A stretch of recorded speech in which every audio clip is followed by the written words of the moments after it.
అందరికీ నమస్కారం అండి. శైలజ వినిపించే కథల ఛానల్కు స్వాగతం.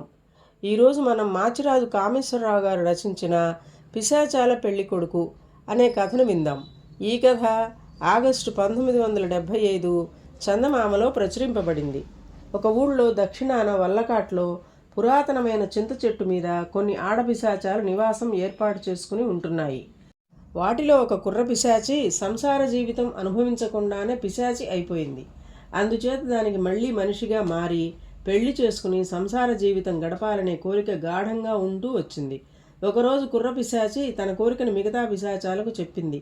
ఆ మాట విని పిశాచాలు విరగబడి నవ్వి, మళ్ళీ వెళ్ళి ఆ సంసార కూపంలో పడతావా? నీకేమైనా బుద్ధుందా? సుఖాన ఉన్న ప్రాణాన్ని దుఃఖంలో ముంచటం దేనికి అన్నాయి.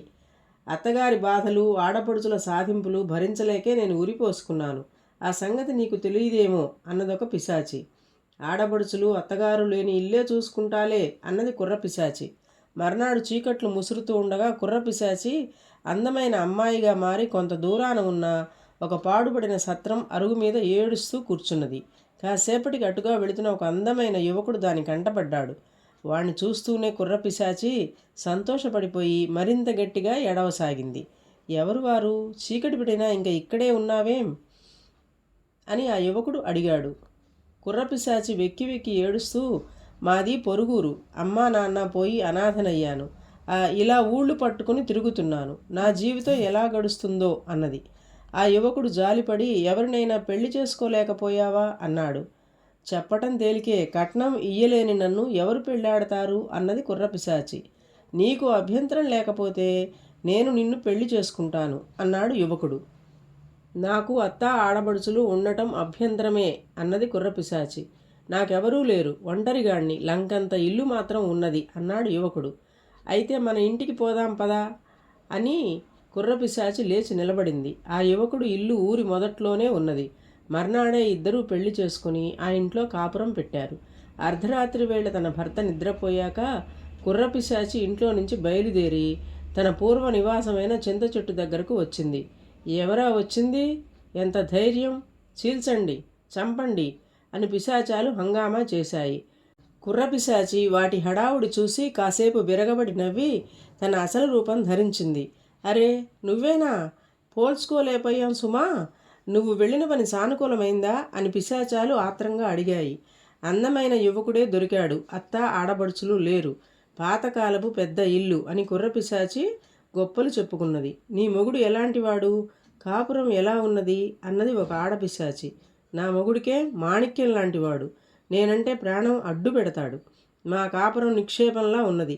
మా మధ్య ఎటువంటి అభిప్రాయ భేదాలు లేవు. ఇక నేను వెళతాను. ఆయన లేస్తే ఏమైనా అనుకుంటాడు. అసలే కొత్త కాపురం అయ్యే అంటూ కుర్రపిశాచి వెళ్ళటానికి హడావుడి పడ్డది. వెళుదువుగానిలే, మాకు పెళ్లి విందు పెట్టవేమిటి అని పిశాచాలు ఆమెను పట్టుకున్నాయి.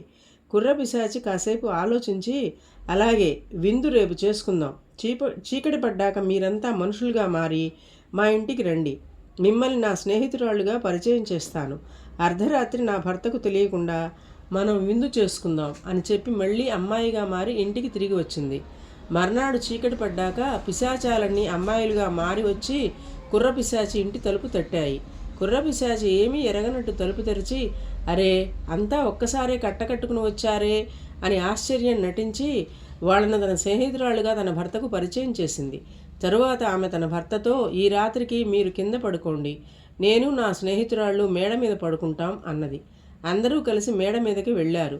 అర్ధరాత్రి కావస్తున్నది.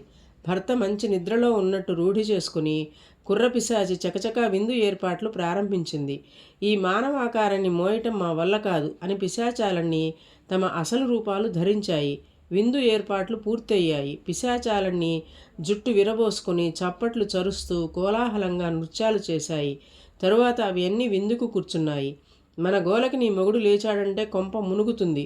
ఎందుకైనా మంచిది, ఒకసారి కిందికి వెళ్ళి చూసిరా అని ఒక ముసలి పిశాచి కుర్రపిశాచితో అన్నది. కుర్రపిశాచి లేచి మేడమెట్ల దాకా వెళ్ళి ఆగిపోయి కెవ్వును అరచింది. కింది ఆవరణలో సుమారు 30 మగ పిశాచాలు నృత్యం చేస్తున్నాయి. విందుకు అంతా సిద్ధంగా ఉన్నది. తాను పెళ్ళాడనది తనలాంటి ఒక మగ పిశాచాన్ని అని ఆమె గ్రహించింది. దానికి మండిపోయింది. అది ఆడపిశాచులన్నింటినీ కూడగట్టుకుని నృత్యాలు చేస్తున్న మగ పిశాచాల మీద ఒక్కసారిగా పడింది. పిశాచాలన్నీ అరుస్తూ, గీరుకుంటూ, రక్కుకుంటూ నానా భీభత్సం చేసి పెళ్లి విందు కుడవకుండానే ఎవరి నివాసాలకు అవి వెళ్ళిపోయాయి. ఈ అనుభవం తర్వాత కుర్రపిశాచి మళ్ళీ ఏనాడు పెళ్లి మాట తలపెట్టలేదు. ఈ కథ మీకు నచ్చినట్లయితే లైక్ చేయండి, షేర్ చేయండి, కామెంట్ చేయండి, సబ్స్క్రైబ్ చేసుకొని నన్ను ఎంకరేజ్ చేయండి. నమస్కారం అండి.